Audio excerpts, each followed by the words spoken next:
इसके अलावा उधर डब्ल्यूएफआई के सस्पेंशन पर बजरंग पुनिया ने भी बड़ा बयान दिया है। उन्होंने कहा कि मैं पद्मश्री वापस नहीं लूंगा। साथ ही पुनिया ने कहा है कि मैं इंसाफ मिलने के बाद ही पद्मश्री के बारे में सोचूंगा।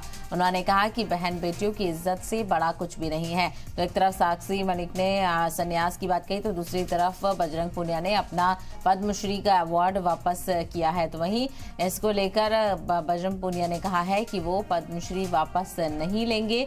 बजरंग पुनिया ने इसको लेकर बड़ा बयान दिया। साथ ही पुनिया ने कहा कि मैं इंसाफ मिलने के बाद ही पद्मश्री के बारे में सोचूंगा कि वापस लेना है कि नहीं। उन्होंने कहा कि बहन बेटियों की इज्जत से बढ़ा कुछ भी नहीं है।